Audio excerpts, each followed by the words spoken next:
बिस्मिल्लाहिर्रहमानिर्रहीम, अस्सलाम वालेकुम नाज़रीन, आप देख रहे हैं प्रोग्राम द लास्ट आवर। मैं हूं यासिर रशीद और स्टूडियो मेरे साथ मौजूद हैं सीनियर तजियाकार राना मोहम्मद अजीम साहब। नाज़रीन, पाकिस्तानी सियासत में आज के दिन पार्लियामान के इजलास के अंदर एक बिल पेश किया गया जो हुकूमती रुकन की जानिब से पेश किया गया है। उस हुकूमती रुकन ने उस बिल में दो सिफारिशात रखी हैं इलेक्शन एक्ट 2017 में तरमीम के हवाले से।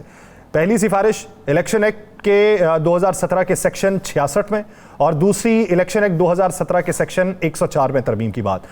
पहली तरमीम यह है कि जो कोई भी इकरारनामा पहले जमा करवा देगा फिर उस इकरारनामे को तब्दील नहीं किया जा सकता, पहले इकरारनामे को ही माना जाएगा। दूसरी तरमीम के अंदर यह बात रखी गई है कि जिस जमात ने अपनी तरजीही फहरिस्तें जमा नहीं करवाई होंगी मखसूस नशिस्तें उसको नहीं दी जा सकती। स्पीकर अयाज सादिक साहब ने ये जो बिल है ये कायमा कमेटी को भिजवा दिया है, मंजूर होगा तो फौरी तौर पर नाफिज अमल हो जाएगा। इस हैसियत के अंदर उन्होंने ये बात की कि जो लोग सुन्नी इत्तेहाद काउंसिल के इकरारनामे जमा करवा चुके थे वो पाकिस्तान तहरीक इंसाफ में नहीं जा सकते। और दूसरी बात उन्होंने ये की कि सुन्नी इत्तेहाद काउंसिल ने तरजीही फहरिस्तें नहीं जमा करवाई थी, जो उसके मेंबर्स हैं उनको मखसूस नशिस्तें नहीं दी जा सकती। सवाल ये पैदा होता है कि जो 39 MNAs जिसको इलेक्शन कमीशन ऑफ पाकिस्तान बाकायदा तौर पर पाकिस्तान तहरीक इंसाफ का डिक्लेयर कर चुका है, तो इब्तदाई तौर पर जब उन्होंने इकरारनामे जमा करवाए थे और मजमूई तौर पर पाकिस्तान तहरीक इंसाफ ने जब तब तरजीही फहरिस्तें जमा करवाई थी, तो क्या 39 के तनासुब से वो नशिस्तें उन्हें दी जाएंगी या वो भी हड़प कर ली जाएंगी? आज की इस बिल के ऊपर लोग ये राय रखते हैं कि 13 रुकनी बेंच के उस फैसले के खिलाफ ये लोग गए हैं जिसमें 8 जजेस ने अक्सरियती राय से ये फैसला दिया था कि ये फहरिस्तें जो हैं वो दोबारा जमा होंगी। पाकिस्तान तहरीक इंसाफ पार्टी थी और है, उसकी हैसियत को खत्म नहीं किया जा सकता। और वो लोग जो पाकिस्तान तहरीक इंसाफ के रजिस्टर्ड ना होने पे यानी उनको स्पेस ना दिए जाने पे दूसरी जमातों में चले गए थे, वो दोबारा से अपने इकरारनामे जमा करवा सकते हैं। तो क्या आप उस फैसले के खिलाफ ये जाना चाहते हैं? दूसरी बात ये सुनाई देती है कि तौहीन अदालत का जो इख्तियार है उसको भी खत्म करने के हवाले से प्लान किया जा रहा है। तो अगर उसको खत्म करने के हवाले से ये इकदाम उठाएंगे तो तौहीन अदालत अगर आम शख्स करना शुरू कर देगा तो फिर उसका मुस्तकबिल क्या होगा?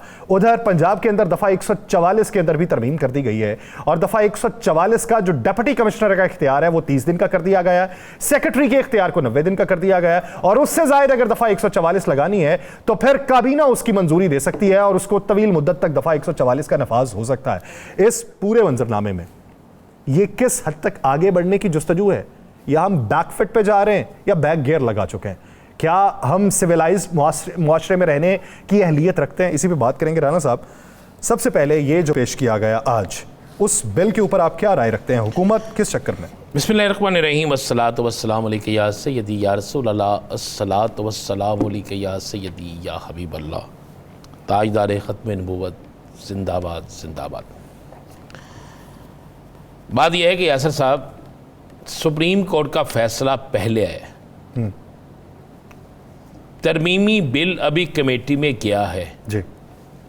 कमेटी के बाद उसके कितने मरहले होंगे, उसके बाद जब बिल मंजूर होता है तो क्या उस बिल के अंदर ये लिखा हुआ है कि इसका अमल दरामद यानी इसका इतलाक जो है ये उस वक़्त से होगा जिस वक्त ये बिल बना था, यानी तरमीम की गई है ना जी जी। तो फिर तो देखा जाएगा, फिर उस बिल को चैलेंज कर दिया जाएगा, फिर वो बिल चैलेंज हो जाएगा। अगर ऐसा नहीं है तो आज के दिन से पहले तक जितने बिल मंजूर हुए हैं उनका इतलाक उसी रोज से होता है जिस दिन वो बिल मंजूर होता है। आप ज़रा तारीख को उठा के देख लें, आप इन चीज़ों को उठा के देख लें। फिर मैं ज़रा आपको थोड़े से फैसलों की तरफ आ जाता हूँ कि एक कोर्ट से, एक पार्लियामेंट से हुआ फैसला, पार्लियामेंट से मंजूर की चीज़ और उसके बाद अदालत की तरफ से मिलने वाले हुक्म के बाद अमल किस पे होता है? सूरी साहब कासम सूरी साहब एडवाइस पे असम्बली डिसॉल्व कर देते हैं, ऐसा ही होता है जी। सदर पाकिस्तान उस पर साइन कर देते हैं, वो तमाम आईनी कानूनी काम पूरा हो जाता है। आप उठते हैं यानी पीडीएम उठती है, कोर्ट में चली जाती है, अदालत उस पर रात 12 बजे लगती है, अदालत उस पर फैसला देती है और पार्लियामेंट के उस फैसले को, जो उस वक्त की अक्सरियत का फैसला है, जो उस वक्त के वजीर आज़म जो कानूनी तौर पर अदम इत्माद से पहले दे सकते थे, या जो भी है, या जो रूलिंग दी उस रूलिंग के तहत वो कर देते हैं, जिस पर सदर पाकिस्तान जो आईनी तौर पर सदर हैं, जो साइन कर चुके होते हैं, अगर सुप्रीम कोर्ट का फैसला उस आइन के उस फैसले को गैर आइनी करार देते हुए दोबारा से असम्बली को बहाल करता है, असम्बली बहाल होती है, अदम इत्माद का एक टाइम दिया जाता है, उस टाइम के दौरान अदम इत्माद होती है और उसके बाद वो असम्बली एक लंबे अरसे तक चलती है। उस असम्बली में कई कानून, कई करारदादें, कई कुछ पास होता है और उसी असम्बली में कई दफ़ा पाकिस्तान की मोअज़्ज़ज़ अदलिया की तौहीन से लेकर मोअज़्ज़ज़ अदलिया के फैसलों को रौंदा जाता है।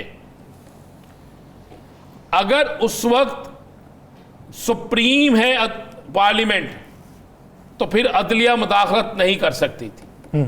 तो फैसला यह हुआ कि सुप्रीम अदलिया है, पार्लियामेंट सुप्रीम नहीं है।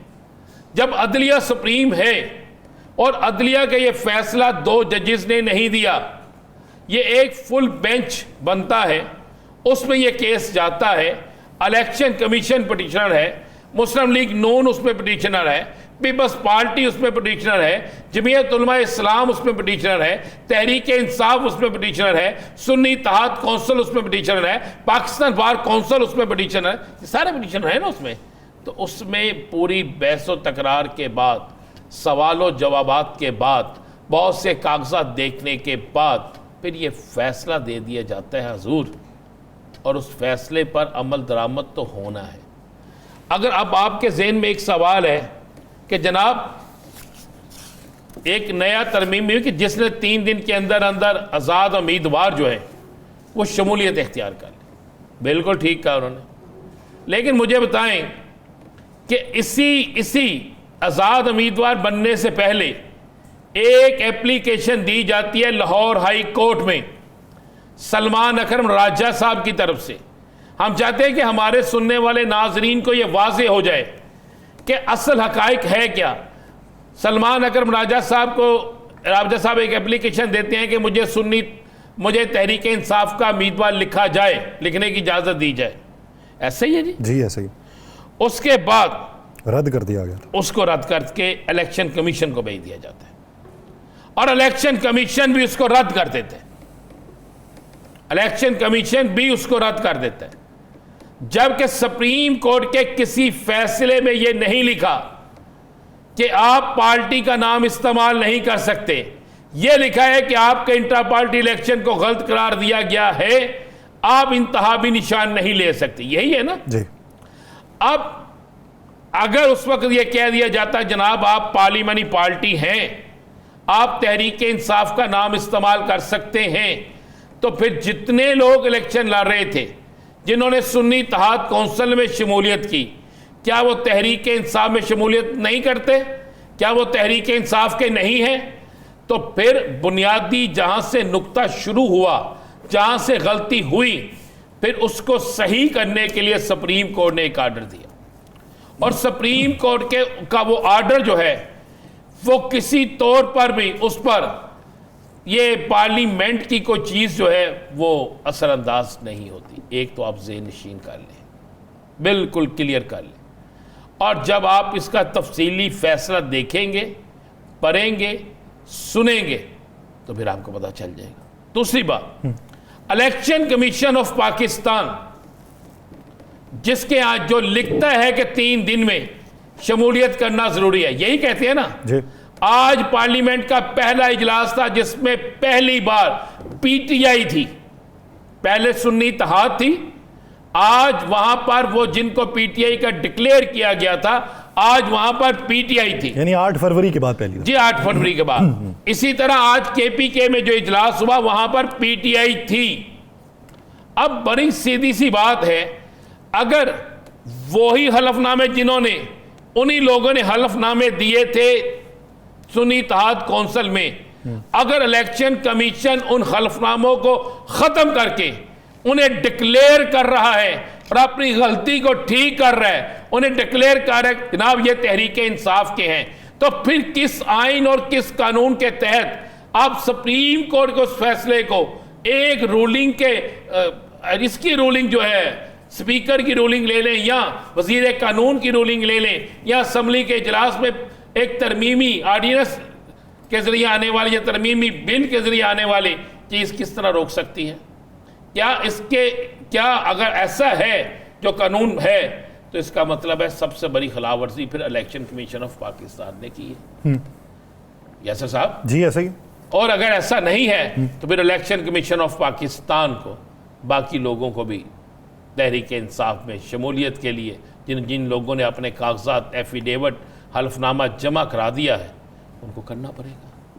ये बड़ी क्लियर और साफ बात है, इसमें कोई 2 और 2 5 नहीं है, 2 और 2 4 वाली बात है। ये एक सिर्फ डराने के लिए, ये एक सिर्फ इलेक्शन कमीशन को मौका देने के लिए कि थोड़ा तवील और कर लो, थोड़ा सफर को लंबा और कर लो, थोड़ा अपने पास एक और बहाना बना लो। लेकिन आप ज़हन में रखिएगा अब तो वक्त ही बड़ा थोड़ा है यासर साहब, अब वक्त नहीं है। आज मैं आप इस प्रोग्राम में ये इंकशाफ नहीं कर रहा, ये मैं आपको चैलेंज से कह रहा हूं। अब तो टाइम ही बहुत हो रहा है, अब तो इन लोगों को खुद इल्म हो चुका है। आज इनकी चीखों पुकार इस बात की दलील है कि इनको पता चल गया है कि अब वक्त थोड़ा है, और जब वक्त थोड़ा होना तो फिर फैसले भी रेत की दीवार होते हैं। क्या आपको नहीं समझ आ रही?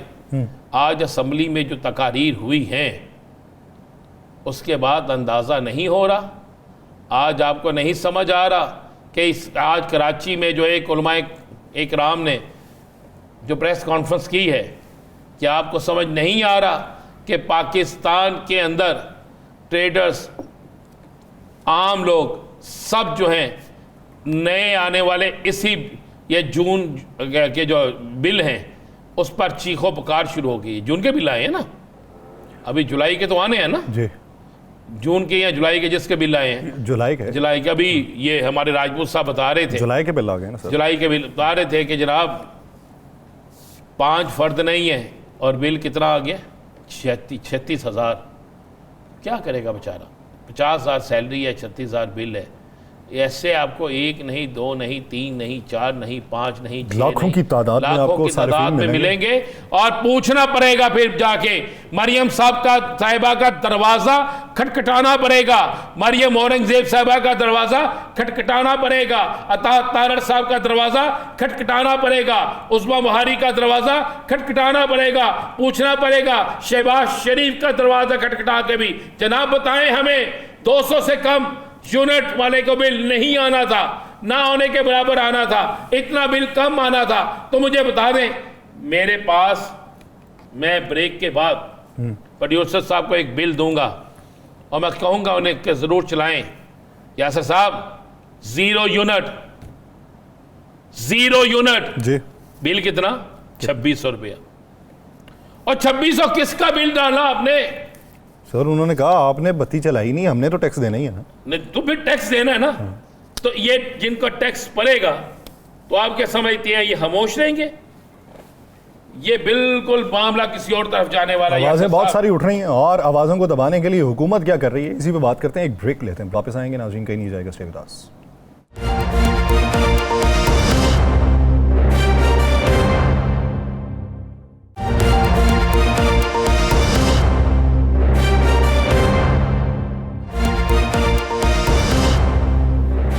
ब्रेक के बाद खुशामदीद नाज़रीन। मौजूदा सियासी सूरत हाल में ये चीज़ें किस तरफ को जा रही हैं? हुकूमत पंजाब वो अपने तमाम तर इक़दामात जो है वो अपोजिशन को दबाने के लिए उठा रही है या अवामी आवाज़ जो उठ रही है उसको दबाने के लिए कर रही है। इसी सियासी मंजरनामे पे बात करेंगे और माशी मंजरनामा पंजाब का अगले दिनों में क्या होगा उसके ऊपर बिलखुसूस बात की जाएगी। हमें ज्वाइन किया है मेंबर है पंजाब असम्बली के सैयद सलमान मेहदी शाह साहब। बहुत शुक्रिया सैयद सलमान साहब इस हवाले से अपना वक्त देने के लिए। सलमान शाहिद साहब, अभी जो सूरत हाल हम देख रहे हैं, पंजाब हुकूमत दफ़ा 144 के कानून के अंदर तरमीम कर रही है। क्या पंजाब हुकूमत ये तहैया कर चुकी है कि दफ़ा 144 को प्रोलॉन्ग किया जाएगा और मुखालिफ उठती आवाज़ों को दबाया जाएगा? जी बहुत शुक्रिया आपका, आपने मुझे मौका दिया। मैं देख रहा हूँ 2-3-4 दिन से बिलखुसूस हुकूमत के जो वज़रा हैं उनकी गुफ्तगू, उनकी प्रेस कॉन्फ्रेंसेस में इतना पैनिक आ गया है, इतना जहर आ गया है, पहले भी था खैर। अच्छा, इनको ये नहीं समझ आती कि इमरान खान या पीटीआई इस अवाम के दिल की धड़कन है। आप जो मर्जी कर लें, आप इनको सप्रेस नहीं कर सकते। और अगर आपने सप्रेस करना ही है, आप अपनी परफॉर्मेंस दिखाएं। शायद कोई एक आधा बंदा 25 करोड़ अवाम में से आपकी तरफ माइल हो जाए। आप परफॉर्मेंस करने को भी तैयार नहीं है। आप 144 को प्रलॉन्ग उसमें अमेंडमेंट्स ला रहे हैं। आप पहले अपने सूबाई असेंबली के स्पीकर साहब को कहें कि इस क्रिपलिंग इकोनॉमी के खजाने से 10 करोड़ की लैंड क्रूजर तो पहले कैंसिल करें। वो जो जिन्होंने अप्रूव कराई है फाइनेंस कमेटी से, साथ 2 वीगो डाले, नए अप्रूव कराएं। पहले को थोड़ा सा का नाम ना लें, क्या कर रहे हैं आप? जी, वो डर ही लगता है राणा साहब, माजरत। वो ब्रांड न्यू, मतलब कहने से मुराद ये है कि दफा 144 तो लगा रहे हैं, पहले अपने गिरेबान में तो झांक के देख लें कि कर क्या रहे हैं अवाम के लिए। अवाम हमारे बगैर भी अब निकल आएगी, क्योंकि जो हमारे पास आखिरी जमा पूंजी थी ना 80% पॉपुलेशन की, वो उन्होंने जून के बिल्स में दे दी है। जुलाई के बिल्स में कोई कांटे बेचेगी खातून, कोई बंदा अपने कोई कपड़े बेचेगा, कोई जूता बेचेगा। और अगस्त का जो बिल है ना, वो ये सारी पब्लिक बगैर किसी सियासी पार्टी की कॉल के सड़कों के ऊपर होगी। ये उससे डरते हुए दफा 144 में अमेंडमेंट्स ला रहे हैं। मुझे जो ये मेरा अपना ख्याल तो यही कहते हैं। अच्छा सलमान साहब, ये तो बता दें मुझे, हमारे पास तो इतला है, आप उसको कंफर्म कर दें या ना कंफर्म करें, जो भी आप इधर से। मेरे पास इतला ये है कि हनीमून ख़त्म होने वाला है। राना साहब, जो हालात कह रहे हैं और जो इनके वज़रा की जो चेहरे बने हुए हैं, क्योंकि आपकी फैमिली के बड़े गहरे तल्लुकात हैं बड़े गहरे लोगों में। नहीं राना साहब, अभी आपने से मुझे डरा दिया है। मैं रात बड़े मजे से घर पे सोना चाहता हूँ। लेकिन मैं आपको एक बात बताऊं, मुझे जो कुछ दोस्तों की, बड़े गहरे ताल्लुकात वाले दोस्तों की इत्तला है कि वो ये है कि पीएमएलएन ने तो हाथ खड़े कर दिए कि अवाम हमारे आके लगती नहीं है। $1 भी कोई दूसरे मुल्क का बंदा हमें दे के राजी नहीं है। वो कहते हैं जी लोग आपके साथ नहीं है, धक्के से आपको हुकूमत दी गई है। इसी वजह से इनका ड्रॉप सीन अल्लाह ने चाहा आ रहा है इनको। और इतनी पैनिक हो गई है कि आप ये देखें कि हम बचपन से क्लासों में पढ़ते आए हैं, अजीज भट्टी शहीद, सरवर मेजर सरवर शहीद, ये हमारे हीरोज थे। हम बचपन से इनकी कहानियां सुन के जवान हुए और हमें पता है हम एक सिक्योरिटी स्टेट है, फौज हमारे सर का झूमर है। और उसी तरह पीटीआई और इमरान खान हमारे दिल की धड़कन है। ये अब क्या चाह रहे हैं, इनका आखिरी प्लान ये है कि इन दोनों को किसी तरह आपस में लड़वा दें कि इनका हनीमून चलता रहे। लेकिन मुझे अब इनका हनीमून जो कुछ इतलात भी है और कुछ एक जो मंजर आम पे नजर आ रहे हैं, इनकी तड़प, मुसद्दिक मलिक की आप प्रेस कॉन्फ्रेंस में उनकी आप तड़प देखें, अज़मा बुखारी का लहजा देखें, अता तारड़ साहब की तड़प देखें, तो मुझे लगता है कि इनको अब अपना अंजाम भी इनको भी नजर आ, अल्लाह करेगा इंशाल्लाह। अच्छा सलमान शाहिद साहब, ये बताइए कि आज डायरेक्शन आई आपकी पार्टी को कि पाकिस्तान तहरीक इंसाफ जो है वो जमात इस्लामी के धरने में शमूलियत इख्तियार करे, उनका साथ दे। क्या बाकायदा तौर पे प्लान किया जा रहा है या अभी इसे सिर्फ सिफारिश के तौर पे देखा जा रहा है या हिदायत के तौर पे देखा जा रहा है? देखिए, जो मेरा अपना अभी जो प्रॉपर जिस तरह हमें कॉल आती होती है, मीटिंग आती होती है, वो अभी शायद 100% डिसाइडेड नहीं है, लेकिन ये हो जाना है। क्योंकि मैं आज खुद, आप देखें, राना साहब तो बहुत सीनियर हैं और मैं उनको बड़ा फॉलो करता हूँ। 5 से 6 अमवात हो चुकी हैं बिजली के बिलों पे। अब हमें भी as a nation, as PTI, as any other political party in opposition, हमें सब कुछ भूल के बिजली के बिलों के लिए और आवाम के लिए अब हमें इकट्ठा होकर सड़क पे खड़ा होना चाहिए। सब चीजें दूर कर दें। एक दफा आप देखें, 6 लोग गुजरांवाला में नाले में खातून ने छलांग मार दी। आज एक बंदे ने खुदकुशी कर दी। 2 दिन पहले 2 सगे भाइयों ने गले काट दिए। खुदा का वास्ता है, मतलब कोई थोड़ी सी को खुदा खौफ होती। इस हुकूमत को ये तो यकीन है कि इन्होंने मरना है, लेकिन मुझे लगता है कि इनको इस बात पे यकीन नहीं है कि इन्होंने दोबारा अल्लाह ने इनको जिंदा करके हिसाब लेने, इनसे हिसाब दिया नहीं जाएगा। तो मुझे लगता है कि कॉल पे हम सब तैयार हैं और इस कॉल के लिए तो मैं हर किस्म की सैक्रिफाइस देने को तैयार हूं, क्योंकि मैं देख रहा हूं कि आधे से ज्यादा मेरे रिश्तेदार आने वाले बिल नहीं दे सकते। हम खुद कैसे बिल दे रहे हैं, ये अल्लाह की ज़ात जानती है। अच्छा, ये तो बता दें, आज के बयान के बाद डील हो गई है, मुज़ाकरात हो गए हैं, शुरू होने वाले हैं, क्या हुआ? रान साहब, मैंने कल बूरे वाला जाना है और मैं घर पे रहना चाहता हूँ। आज अपने मेरा बेटा आया हुआ है, तो आप ना मुझे सरकारी मेहमान बनवाएं। लेकिन अच्छा, अल्लाह ताला अच्छी खबर देगा आपको इंशाल्लाह ताला, अच्छा वक्त आने वाला है वो इंशाल्लाह आया, कोई खबर आई है वहां से? राज साहब, आपको मुझसे आपको कम से कम मुझसे पूछने की जरूरत नहीं है। मैं आपसे तो टिप्स ले सकता हूँ, आपको मेरी जरूरत नहीं है इस मामले में। लेकिन आप बहुत बहुत सीनियर हैं, आप सिर्फ इनके बुखलाहट, इनके लहजों से देख लें कि क्या होने वाला है इनके साथ। इनको खुद नजर आ रहा है कि क्या होने वाला है इनके साथ। अच्छा सलमान शाहिद साहब, ये बताइए कि आज जो बिल पेश किया गया वफाकी पार्लियामान में, अब उसमें आपको नशस्तें देने के मूड में हुकूमत दिखाई नहीं देती, और अभी तक इलेक्शन कमीशन ऑफ पाकिस्तान की तरफ से उसका इजरा ना होना और ये कहना कि हम सुप्रीम कोर्ट ऑफ पाकिस्तान से रुजू कर रहे हैं, तो वो लग ही रहा है कि ये बाहमी शराकतदारी के तहत ये डिले टैक्टिक्स का इस्तेमाल किया जा रहा है। पार्टी पोजीशन क्या है इस पे, और उसकी एग्जीक्यूशन उस लाए अमल की कैसे होगी? देखिए, इसमें बड़ा सिंपल सा रूल है, बड़ी सिंपल चीजें कि जिन लोगों ने तो पीटीआई लिखकर अपने इलेक्शन फॉर्म जमा कराए थे, उनको तो आज अल्हम्दुलिल्लाह पीटीआई डिक्लेयर कर दिया गया। अब उनके रेशो की सीट्स तो आप हमारी अल्हम्दुलिल्लाह कोई छीन नहीं सकता। बाकी एक एक बंदे ने पहली कॉल के ऊपर एफिडेविट जमा करा दी। इलेक्शन कमीशन में हम सबके एफिडेविट्स पहुंच चुके हैं। कानूनी तौर के ऊपर आई डू नॉट सी कि किस तरह वो उन एफिडेविट्स को डिनाई करेंगे। अगर वो हमें बुलाते भी हैं कि आप हमारे सामने आके कन्फेस करें कि एफिडेविट्स आपके साइंड हैं, आपके स्टैम्प्ड है, तो हम सारी पार्टी तैयार है। आपको एक बात बताऊं, हमारी पंजाब असेंबली के बारे में इतने रूमर्स थे कि इधर 2 ग्रुप हैं, इधर 10 ग्रुप हैं। अल्हम्दुलिल्लाह एक एक बंदा इकट्ठा है। तो ये डिलेइंग टैक्टिक्स है। आपको पता है, जब इंसान को, जब बुराई को अपनी मौत नजर आ रही होती है ना, तो वो हर किस्म के जस्टिस करते हैं।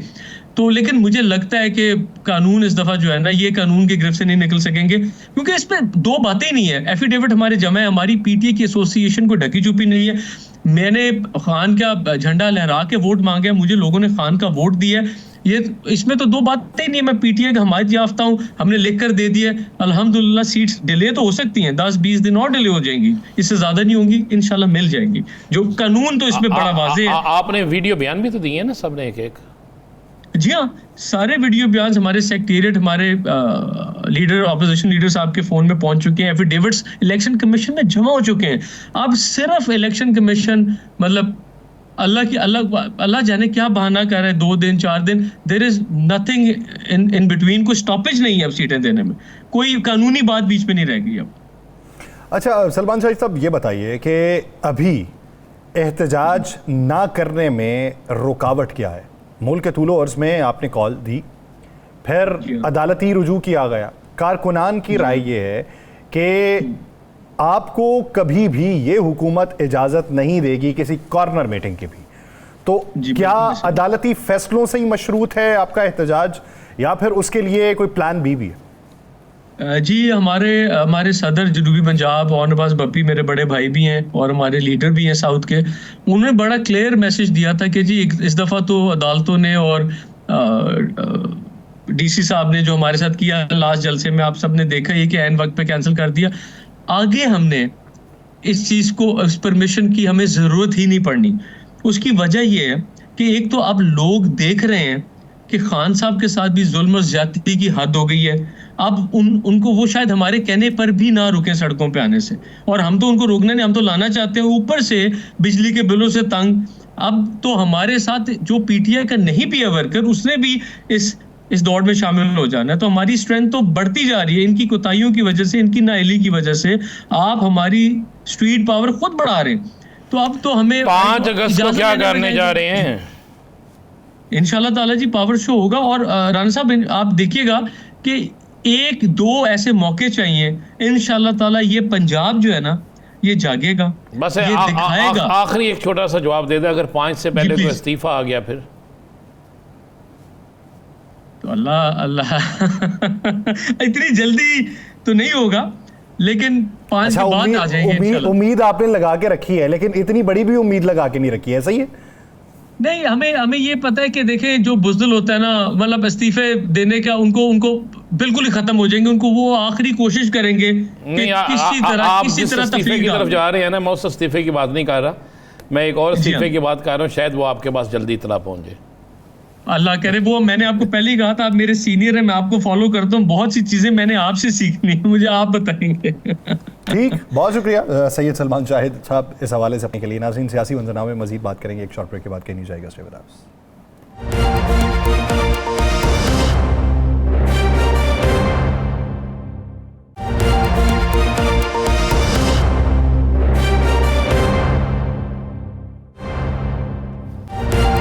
ब्रेक के बाद खुशामदीद नाज़रीन। IPPs का मामला बहुत गर्म है इन दिनों में। बहुत से हकायक मंजर आम पे आते हैं, बताया जाता है कि किसको कितने अरब दिए गए, किसको कितने अरब दिए गए, किसने कैपेसिटी पेमेंट्स की मद के अंदर कितना जनरेट किया है बिजली को और कितने पैसे ले लिए। अब इस ज़मन में एक धरना चल रहा है, दूसरे हुकूमत के अरकान भी बोल रहे हैं, लेकिन धरने वाले क्या राय रखते हैं, नया बयान क्या है। अमीर जमात इस्लामी हाफिज़ नईमुर रहमान ने इस ज़मन के अंदर क्या बयान दिया है, वो ज़रा मुलाहिज़ा करें, फिर गुफ्तगू को आगे बढ़ाते हैं कि हुकूमत वक्त जो है वो इसमें संजीदा है या नहीं।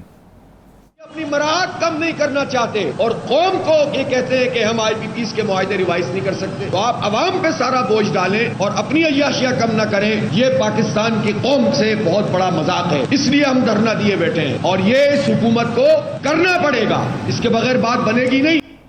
ये इनको करना पड़ेगा, इसके बगैर बात नहीं बनेगी। अब आज जाके जो इशारा मिला कि इनके साथ पाकिस्तान तहरीक इंसाफ भी शामिल हो सकती है, तो उमर अयूब साहब और शिबली फराज साहब क्या राय रखते हैं IPPs के बारे में, वो भी मुलाहिज़ा करें। तहरीक इंसाफ के दौरे हुकूमत में बिजली का रेट 17 रुपए यूनिट आज 85 रुपए यूनिट तक पहुंच गया है और ये आगे तजावज करेगा 100 रुपए यूनिट। ये जितने के जितने मुआहदे बने हैं की गई कि ये प्रोजेक्ट लगने के दर थे, 70% आपके जो प्रोजेक्ट्स हैं वो इन्होंने फॉसिल फ्यूल पे लगा दिए, इंपोर्टेड एनर्जी पे लगा दिए। ये कहते हैं कि जी हम लोग अपनी जो आपका सर्कुलर डेट है, गर्दशी कर्जा, उसको इस तरीके से हम लोग कंट्रोल करें, वोल्टेजेस कम करें, लोगों को अजियत पहुंचाएं, इनसे कैपेसिटी चार्जेस और इनसे जो सर्कुलर डेट है वो कंट्रोल नहीं हो रहा। महंगे पावर प्लांट्स खरीदे, एक प्लांट जो कि $100 का था वही प्लांट इन्होंने 130-140 लिया, जिसका खमियाजा आज पाकिस्तान के अवाम भुगत रहे हैं। जिम्मेदार कौन है? वो पाकिस्तान पीपल्स पार्टी और पाकिस्तान मुस्लिम लीग नून।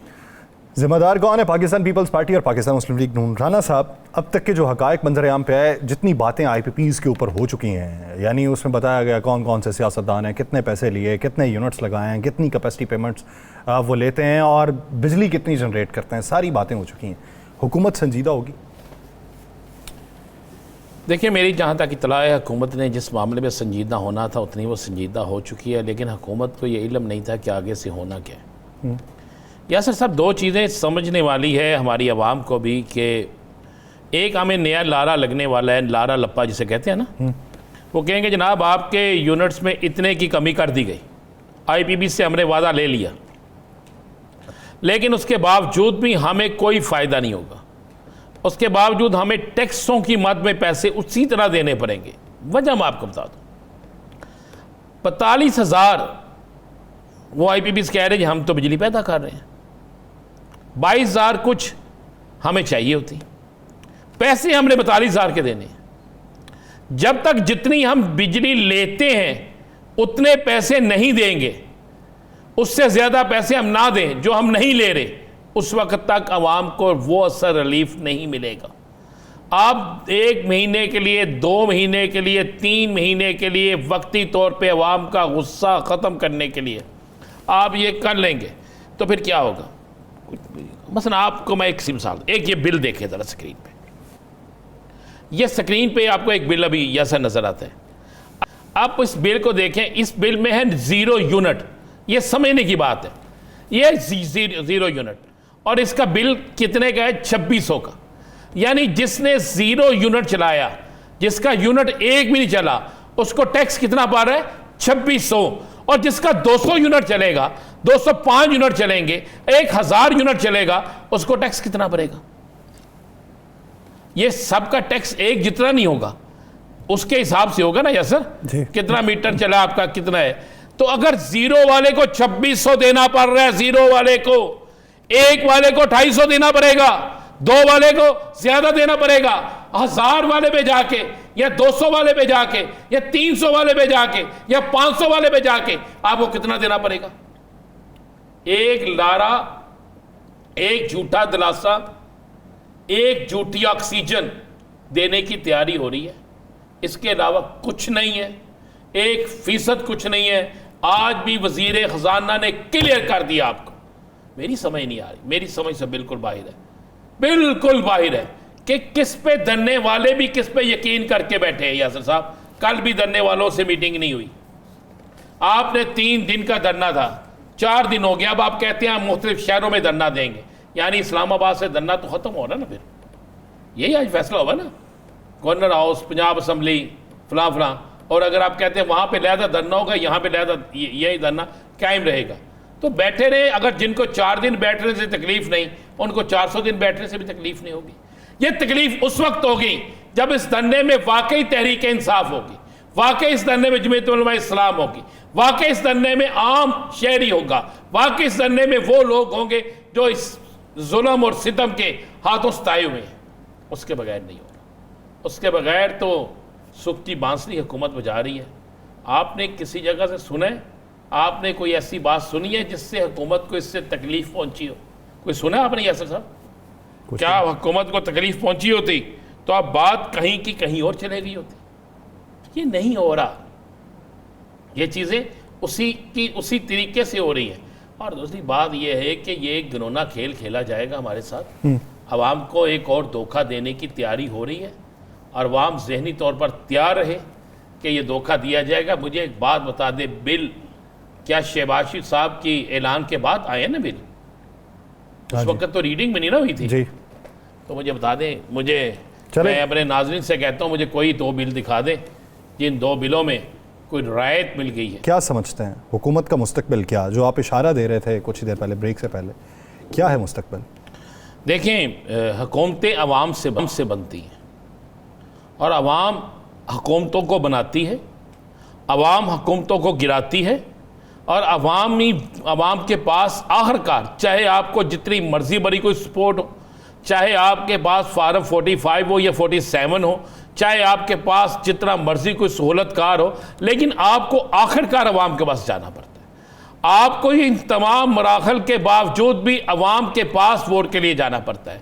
अगर एक हल्के में एक शख्स किसी गली, किसी मोहल्ले, किसी चौक, किसी चौराहे पे जाता है, बिजली के बिल पकड़ कर लोग एहतजाज करते हैं, गैस के बिल पकड़ कर लोग एहतजाज करते हैं, टैक्सों के सामने लाकर लोग एहतजाज करते हैं, लोग वहाँ पे चीखते हैं, चिल्लाते हैं, लोग कहते हैं कि हमारा बेड़ा गर्क हो गया है। और एक दफ़ा आप कर सकते हैं सारा कुछ, दूसरी दफ़ा इलेक्शन लड़ने वाले इतने चौकस होते हैं, वोट देने वाले इतने ज़्यादा जो होते हैं वो तैयार होते हैं कि उन्हें पता होता है कि डाका एक दफ़ा लगा है, दूसरी दफ़ा डाका नहीं होता, क्योंकि डाकुओं को फिर रोकने के लिए उनके पास भी कोई ना कोई सामान मौजूद होता है। ये बात आप ज़हन नशीन कर लें। अब मुझे बताएं, इस सारे सिनेरियो के अंदर जिस मुल्क में सब्ज़ी, कोई एक सब्ज़ी मुझे बता दे जो 100 रुपये के नीचे है, कोई एक सब्ज़ी नाम ले लें किसी एक सब्ज़ी का जो 100 रुपये से कम।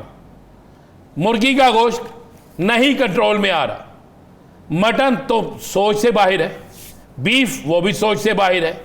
आपने सिर्फ एक काम किया, पेट्रोल महंगा कर दिया, आपने हमें 15 रुपए की रोटी दी, बिजली महंगी कर दी, आपने हमें 15 रुपए की रोटी दी, दालें महंगी कर दी। 500 रुपए से महंगी दाल माश है। यासर साहब, आप बल्कि कल लेके आए हैं ना, क्या किस भाव लेके आए हैं? सर मैं अब भाव पूछता ही नहीं हूँ सर, भाव पूछने पे डर लगता है, एवेल्युएशन करनी पड़ती है उसकी। तो फिर मुझे बताएं ना, तो फिर आपने किस बुनियाद पर अवाम से वोट लेने हैं? इन सियासतदानों ने कोई एक चीज़ होगी ना जिसकी बुनियाद पर जाके वोट लेना है, जिसके बुनियाद पर उन्हें नज़र आए कि ये मुझे वोट देंगे। बुनियाद मुझे बता देना कोई, मुझे तो कोई बुनियाद नज़र नहीं आ रही, मुझे तो ये समझ नहीं आ रही। अच्छा, आज मैं आपको एक मज़े वाली बात बताऊँ। मैं सुबह उठा तो मैंने एक ट्वीट देखा, DGPR का मुलाजम है, उसमें बाहरी सभा के साथ होता है और एक जियाल, मुस्लिम लीग नून का जियाल है, वो कह रहा है मियाँ साहब अवाम इंतजार कर रही है, बाहर आए। मियाँ साहब कहाँ गए हुए हैं? क्या मियाँ साहब गए हुए हैं? मियाँ साहब ख्यालों की दुनिया में। तो फिर ख्यालों की दुनिया से मियाँ साहब बाहर आए, वो ख्यालों की दुनिया है कौन सी? अब जब एक DGPR का मुलाजम, एक सरकारी मुलाजम, नून लीग का वो ये एक ट्वीट कर रहा है और उसका ट्वीट मर्जी के बगैर नहीं होता, किसी की मर्जी के बगैर। तो फिर मियां साहब बाहर आए, अवाम इंतजार कर रही है। बाहर कहां से आए? असेंबलियों से, इक्तदार से, या फिर इक्तदार में रहते हुए अवाम में आए? अगर अवाम में आते हैं तो किस अवाम में जाएंगे? क्या कहेंगे जाके अवाम को? क्या हमने बिजली महंगी क्यों की? हमने तो ऐलान किया था अपने इलेक्शन कैंपेन पे कि रोटी 4 रुपए की होगी। हमने तो ऐलान किया था सब्जियां 10 रुपए किलो होंगी। हमने तो ऐलान किया था जनाब इतने अस्पताल बन जाएंगे। हमने तो ऐलान किया था जनाब इतनी चीजें मिलेंगी। हमने तो ऐलान किया था अब गरीब का बच्चा बेरोजगार नहीं होगा। हमने तो ऐलान किया था जनाब हमारी इंडस्ट्री कमाल की होगी। हमने तो ऐलान किया था जनाब डॉलर जो है वो तारीख की सबसे कम तरीन सतह पर यानी सबसे सस्ता हो जाएगा। हमने तो ऐलान किया था जनाब पेट्रोल जो है वो इतना सस्ता होगा जिसकी हद कोई नहीं। हमने तो ऐलान किया था जनाब कि बूरेवाला में भी एयरपोर्ट बनेगा। हमने तो ऐलान कर दिया था जनाब खुडिया में एक बहुत बड़ी यूनिवर्सिटी बनेगी। हमने तो ऐलान कर दिया था जनाब कि फलां जगह पे फलां होगा। अभी तो हमने ऐलान कर दिया था, हमने बनाना तो दूर की बात है, हमने बाकी बेचने पे लगा दिए। ऐलान हमने कर दिया था। तो किस मुंह से आप जाएंगे अवाम में? क्या लेंगे अवाम में? किस तरीके से अवाम से जा क्या कहेंगे? अब कौन सा मंजन है जो बिकना है? अब कौन सी चीज है जो बिकनी है? अब कौन सा ऐसी वो चीज है जिसको आप लेकर जाएंगे और अवाम का वोट ले लेंगे? या सर मुझे आप समझा दें यार, मैं तो बड़ा एक कम अकल आदमी हूं, आप समझदार हैं, आप मुझे बता दें कि वो कौन सी हुकूमत के पास गिद्दर सिंगी है? हुकूमत के पास वो कौन सी ऐसी चीज है कि जिससे हुकूमत दिखाएगी और अवाम जो है वो छलांगे मारती हुई आएगी और अवाम जाकर इनके हक में वोट देगी? वही जो आज डिजिटल मीडिया विंग बनाने की मंजूरी, इसका सरबराह 4 लाख रुपए तनख्वाह लेगा, कैमरामैन 1,90,000 लेगा, मैनेजर जो है वो 3 लाख रुपया तनख्वाह लेगा, 3,30,000 रुपया। तो वही दिखाएगा अवाम को कि क्या कुछ हो रहा है। क्या मुस्लिम लीग नून बना रही है जी सर, पंजाब हुकूमत ने मंजूरी दी उसकी, पंजाब हुकूमत बना रही है। बना दे दी मंजूरी? जी मजदूरी या मंजूरी? मंजूरी सर। अच्छा मंजूरी दे दी। लेकिन हकायक अगर जमाती तौर पे देखें, नहीं, ये डिजिटल दहशतगर्द है या डिजिटल क्या है ये? क्योंकि आजकल फिक्रा यही चल रहा है ना, डिजिटल ये दहशत, डिजिटल फोर्सेस, ये डिजिटल फोर्स है। हाँ अच्छा, इनको पैसे देने हैं। हाँ जी। इन्होंने क्या करना है? इन्होंने आपके और मेरे घर में आटा पहुंचाना है। इन्होंने आपके मेरे घर में बिजली का बिल कम भेजना है। इन्होंने आपके मेरे या आम आदमी के घर में, मैं एक बात आपके मेरे से बात कर रहा हूँ, आम पाकिस्तानी, इन्होंने पंजाब के लोगों के घरों में जो गैस का बिल है वो कम कराना है। इन्होंने क्या करना, मुझे ये बता देना। ये डिजिटल फोर्स बन गई, मान लिया डिजिटल फोर्स बन गई, मान लिया जनाब इन्हें 4 लाख तनख्वाह लग गई, मान लिया सारा कुछ हो गया। क्या इनके आने से बिजली सस्ती हो गई? इनके आने से स्कूल के बच्चों की फीसें कम हो गई? इनके आने से पेट्रोल सस्ता हो गया? इनके आने से आम आदमी को रिलीफ मिल गया? गरीब का बच्चा किसी स्कूल में दाखिल हो गया, अस्पताल में आम आदमी जो है उसे इलाज मिल गया? होगा? अगर होगा तो चलाएं यार, आप अपना यूट्यूब चैनल में भी हम चलते हैं, इनके पीछे लगते हैं। आए जनाब, हम आपकी तारीफों के पुल बांधते हैं, उसके इवज आवाम को सस्ती रोटी दे दें। उस पर सारा कुछ दिखाया जाएगा। क्या दिखाया जाएगा? तो दूर से जानता था जाएगा कि मरियम साहबा तो दूर से आर्टिफिशियल और यार क्या बात कर रहे हैं? आर्टिफिशियल इंटेलिजेंस का यार क्या वो बहुत ठीक है, आपने साबिक वज़ीर आज़म को तंदूर पे ले गए यार, काम तो आपने ये कर दिया। सर कुछ जो मसाइल हैं अदालती, उसके ऊपर बात करते हैं। हमें ज्वाइन किया माहिर हाफिज़ एहसान साहब ने, बहुत शुक्रिया हाफिज़ साहब इस हवाले से अपना वक्त देने के लिए। हाफिज़ साहब, ये अभी जो पार्लियामान के अंदर बातचीत हो रही है कि मखसूस नशस्तों के हवाले से इलेक्शन एक्ट में तरमीम की जाएगी, क्या ये पॉसिबल है कि पिछले इलेक्शन पर भी ये नाफिजुल अमल हो? बिस्मिल्लाहिर्रहमानिर्रहीम। आज जो प्राइवेट मेंबर्स बिल आया है, जिसको 2 जो हुकूमत के मेंबर्स है उन्होंने नेशनल असेंबली के अंदर प्रपोज किया, जिसमें सेक्शन 66 है, 104 और 104A of the election act आया है। उसके अंदर ऑलरेडी जो कंट्रोवर्सी चल रही है, सुप्रीम कोर्ट पे भी डिसाइड भी की है with reference to the article 51, 106 of the constitution है, और आपका सेक्शन 104 या rule 92, 94 of the election rules 2017 है। अब उसके अंदर एक मैकेनिज्म तो प्रोवाइड था इन सारे लॉज के अंदर, जो जिसका मैंने आपसे जिक्र किया है, regarding the allocation of seats for political parties या जो इंडिपेंडेंट रिटर्न कैंडिडेट्स हैं उनकी एलिजिबिलिटी, क्वालिफिकेशन, डिक्लेरेशन और एलोकेशन जो है नेशनल असेंबली और प्रोविंशियल असेंबलीज के अंदर। बट ये जो कंट्रोवर्सी थी जब जनरल इलेक्शन आया और उसके अंदर आपने देखा कि कुछ कैंडिडेट्स जो थे, जो पीटीआई बैक कैंडिडेट्स थे, वो इंडिपेंडेंट के तौर पे भी आए और उसके बाद उन्होंने एसआईसी को ज्वाइन किया और फिर मामला इलेक्शन कमीशन से होता हुआ सुप्रीम कोर्ट ऑफ पाकिस्तान के अंदर गया और सुप्रीम कोर्ट ऑफ पाकिस्तान ने 12 जुलाई को एक जजमेंट दी। अब इसके दो एस्पेक्ट्स हैं। एक इसका एस्पेक्ट है कि जो अमेंडमेंट्स आई हैं जिनको प्रपोज किया गया, अगर पार्लियामेंट उसको पास कर लेती है तो उसका इफेक्ट जो है वो आपका 2017 से आएगा, कि यानी कि जिस दिन आपका इलेक्शन एक्ट 2017 पास हुआ है उस दिन से आएगा। और इसके अंदर कोई दो राय नहीं है कि पार्लियामेंट के पास ये लीगल कॉम्पिटेंसी है कि वो प्रॉस्पेक्टिव लेजिस्लेशन भी कर सकती है और रिट्रोस्पेक्टिव लेजिस्लेशन भी कर सकती है। और दूसरा उसके बाद ये है कि अगर वो रिट्रोस्पेक्टिव लेजिस्लेशन करती है, और आपके सामने नैब की अमेंडमेंट्स भी आई थी कि जिसको पार्लियामेंट ने विद रिट्रोस्पेक्टिव इफेक्ट किया और उसके ऊपर सुप्रीम कोर्ट ऑफ पाकिस्तान की जजमेंट भी रिजर्व है, और बाज़ दफ़ा कई सूरतों के अंदर सुप्रीम कोर्ट ऑफ पाकिस्तान जो रिट्रोस्पेक्टिव लेजिस्लेशन है उसको अपहोल्ड भी करती आई है, क्योंकि ये पार्लियामेंट की कॉम्पिटेंसी है। अगर ये अमेंडमेंट्स जो हैं पास हो जाती हैं और जिस तरह रिट्रोस्पेक्टिव इफेक्ट आएगा तो डेफिनेटली जो सुप्रीम कोर्ट ऑफ पाकिस्तान की जजमेंट आएगी उसको इफेक्ट आएगा, क्योंकि इस प्रपोज अमेंडमेंट्स के अंदर भी लिखा हुआ है कि अगर इस दौरान को जजमेंट्स आई हैं, किसी अथॉरिटी के डिसीजंस आई हैं या कोर्ट्स का आएंगे, तो ये अमेंडमेंट्स जो हैं इनका प्रेसिडेंस यानी कि इनकी सुपीरियरिटी होगी ओवर द जजमेंट शीट। क्योंकि बुनियादी चीज ये है कि 2017 से जब आप उसको इफेक्ट देंगे तो उसके बाद जितनी भी जजमेंट आई हैं, चाहे 18, 19, 20 या अभी 24 में आई हैं, तो कोई भी ऐसी चीज आई है उस पर ये पार्लियामेंट की अमेंडमेंट्स जो हैं वो टेक इफेक्ट करेंगी। और अगर ये टेक इफेक्ट कर देती हैं तो उससे जो पीटीआई है उसके लिए बड़ा मुश्किल होगा कि वो जो रिजर्व सीट्स के अंदर एक ऐसा सिचुएशन बनी हुई है वो ले, हालांकि मामला दोबारा सुप्रीम कोर्ट ऑफ पाकिस्तान के अंदर जाएगा, क्योंकि सुप्रीम कोर्ट ने अपनी जजमेंट में भी लिखा है कि अगर इलेक्शन कमीशन ऑफ पाकिस्तान उसकी इंटरप्रिटेशन के अंदर उसे कोई इशू है तो पीटीआई और इलेक्शन कमीशन ऑफ पाकिस्तान जो है वो दोनों जो इम्प्लीमेंटेशन बेंच है जो 8-5 से आई है उसको वो अप्रोच कर सकते हैं। और मेरा ख्याल है कि इलेक्शन कमीशन ऑफ पाकिस्तान ने कुछ चीज़ों को इम्प्लीमेंट किया और डेफिनेटली मामला सुप्रीम कोर्ट के अंदर जाएगा। लेकिन इस जजमेंट की वजह से मेरा ख्याल है कि डेफिनेटली जो है वो इम्पैक्ट सुप्रीम कोर्ट की जजमेंट में भी आएगा और मामला जो है अल्टीमेटली अगर इसे पास हो जाता है और चैलेंज किया जाता है तो अदालत इसका फैसला करेगी कि क्या पार्लियामेंट ने जो लेजिस्लेशन की है वो बोनाफाइडे की है या उसका जो मैंडेट था कि इसको रिट्रोस्पेक्टिव करना, तो ये मामला सुप्रीम कोर्ट ऑफ पाकिस्तान या हाई कोर्ट से होता हुआ वहां पे जाएगा और वो फैसला करेंगे।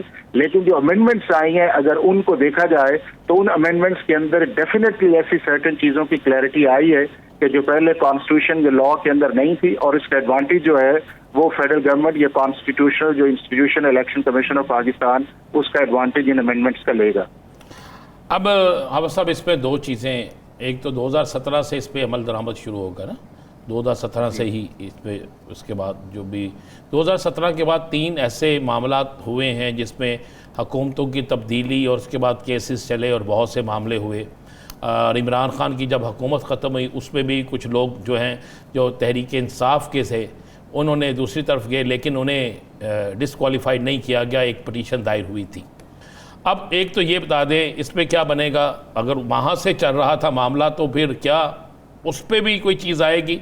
और दूसरा, इलेक्शन कमीशन ने तो उन तमाम लोगों को जिन्होंने सुन्नी इत्तेहाद कौंसिल में शमूलियत की थी उनमें से 39 को तो फौरी तौर पर कर दिया है पीटीआई का और अपनी वेबसाइट पे भी रख दिया है, और इसी तरह केपीके से भी, इस तरह पंजाब से भी, और इसी तरह सिंध से भी।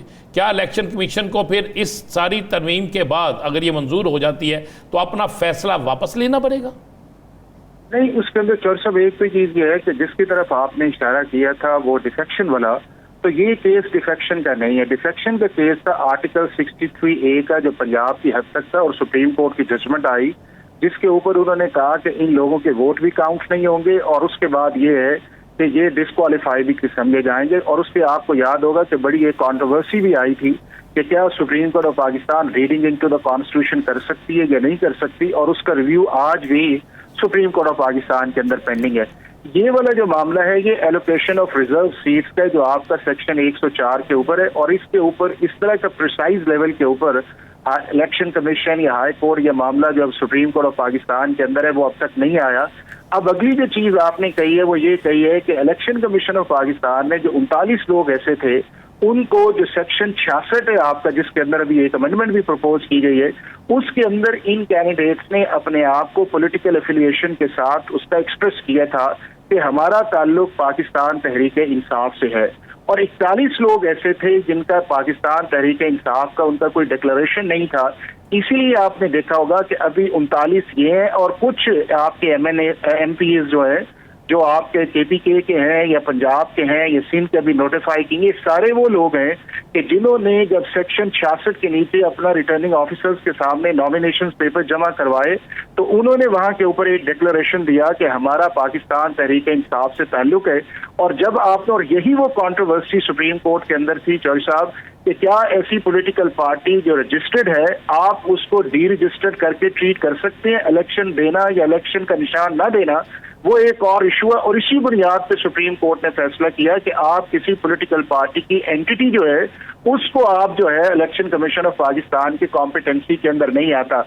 अब ये सवाल ये है कि क्या जो 39 थे जिन्होंने डिक्लेरेशन दिया उन्हें किस तरह किया जाए, तो बिल्कुल बात ठीक है कि रिटर्निंग ऑफिसर्स के पास कोई कॉम्पिटेंसी नहीं थी कि उन PTI के जो कैंडिडेट्स थे जिन्होंने डिक्लेयर किया था उन्हें इंडिपेंडेंट के तौर पे ट्रीट किया जाता।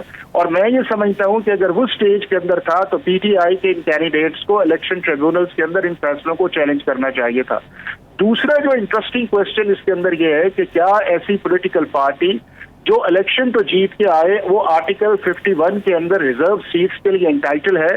मेरा ख्याल ये है कि यही वो चीज इम्प्लीमेंटेशन के अंदर जाएगी, क्योंकि आर्टिकल 51 की जो रिक्वायरमेंट्स हैं वो आपकी सारी की सारी निशान के ऊपर बेस करती हैं कि ऐसी पॉलिटिकल पार्टी जिसने निशान के ऊपर इलेक्शन लड़ा और अगर किसी ने निशान के ऊपर इलेक्शन नहीं लड़ा तो वो पॉलिटिकल पार्टी जो है वो आर्टिकल 51 के नीचे डिसएंटाइटल हो जाती है। और इसीलिए सुप्रीम कोर्ट ऑफ पाकिस्तान में जो रूल 92 था जिसकी बुनियाद की जाती है कि वो इलेक्शन सिंबल होना मस्ट है किसी पॉलिटिकल पार्टी के लिए, उसकी इंटरप्रिटेशन भी नहीं की है। और यही वो चीज है जिसके अंदर सुप्रीम कोर्ट ऑफ पाकिस्तान ने दोबारा कहा है कि अगर कोई प्रॉब्लम आता है तो आप वापिस आए। बसत माजरत, आप जो बात कर रहे हैं कि इंतखाबी निशान गया तो पार्टी गई, सुप्रीम कोर्ट इसी की बुनियाद पे तो कहती है कि गलत उसकी तशरीह करके इन्होंने पार्टी को ही खत्म कर दिया। पार्टी थी और पार्टी है। नहीं, वो ये इशू ये था कि क्या पाकिस्तान तहरीक इंसाफ जो है वो एज ए पॉलिटिकल पार्टी है, ये वो सवाल था सुप्रीम कोर्ट के सामने। बिल्कुल पाकिस्तान तहरीक इंसाफ पॉलिटिकल पार्टी है और उसको पॉलिटिकल पार्टी ट्रीट न किया जाना बाय द इलेक्शन कमीशन या रिटर्निंग ऑफिसर बिल्कुल गलत था। अब ये है कि क्या ऐसी पॉलिटिकल पार्टी जो पार्टी तो है लेकिन अगर उसने इलेक्शन जो है इलेक्शन सिंबल पे नहीं लड़ा जो आपकी सेक्शन 209, 210 या 215 की रिक्वायरमेंट है या आपकी रूल 92 या सेक्शन 104 की रिक्वायरमेंट है, तो क्या वो पॉलिटिकल पार्टी जो है वो आर्टिकल 51 के नीचे रिजर्व सीट्स के लिए एंटाइटल है? ये वो क्वेश्चन मार्क है। मेरा ख्याल है कि जो सुप्रीम कोर्ट के अंदर अगर ये एक्सप्लेनेशन के लिए जाएगा। हाफिज साहब इधर सर सवाल ये कि जब बुनियाद ही गलत हो जाए, जब ये आप ही के मुताबिक जो आप कह रहे हैं कि गलत किया इलेक्शन कमीशन ऑफ पाकिस्तान ने कि पाकिस्तान तहरीक इंसाफ नहीं माना गया, अब बुनियाद गलत थी, उन्होंने नहीं माना जिसकी वजह से ये सारा मामला यहां तक पहुंचा। मान लिया गया होता तो सूरत हाल मुख्तलिफ होती। नहीं, नहीं है ना, मेरी एक सेकंड सुन लीजिए। बात यह है कि पाकिस्तान तहरीक इंसाफ को एज ए पॉलिटिकल पार्टी के तौर पे न मानना ये बिल्कुल गलत था। अब दूसरा ये है कि क्या पाकिस्तान तहरीक इंसाफ को एज ए पॉलिटिकल पार्टी मान लें तो क्या वो पॉलिटिकल पार्टी आर्टिकल 51 के नीचे रिजर्व सीट्स के इंटाइटल है? क्योंकि वहां के ऊपर पॉलिटिकल पार्टी उसे कंसीडर किया जाता है कि जिसने इलेक्शन सिंबल के ऊपर इलेक्शन लड़ा हो, और यही चीज आर्टिकल 51 में है, यही सेक्शन 104 के अंदर है और यही रूल 92, 94 के अंदर है।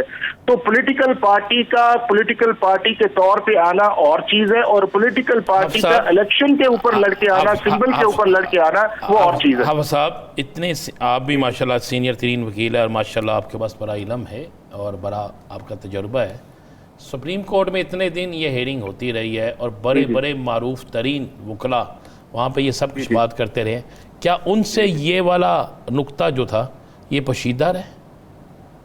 चर्चा मैं आपको बताऊं, अगर सुप्रीम कोर्ट का आप वो 9 पेजेस का अगर आप ऑर्डर देखें तो उसके अंदर जो बुनियादी तौर पे जिस पे झगड़ा था, ये सारा मामला था, वो आपका था रूल 92, जिसकी बुनियाद पे कहा जाता था कि वो आर्टिकल 17 की वायलेशंस के खिलाफ वो आर्टिकल है कि आप अगर किसी पार्टी को निशान नहीं देते तो आप उसको उसके लीगल स्टेटस से महरूम नहीं कर सकते। Interestingly supreme court of Pakistan ने जो रूल 92 है उसके मुतालिक एक लफ्ज भी नहीं लिखा अपने शॉर्ट ऑर्डर के अंदर। मैंने ये अब मेरा दोबारा उसके उससे अंदर- रुजू किया जाएगा तो उसकी तशरीह वहाँ पे हो सकती है। बहुत बसत माजरत, प्रोग्राम का वक्त खत्म। हाफिज़ हसन साहब। नाज़रीन, मुझे और राना साहब को दीजिए इजाज़त। आपसे मुलाकात होगी कल। अपना बहुत सा ख्याल रखिएगा। अल्लाह ने के बाद।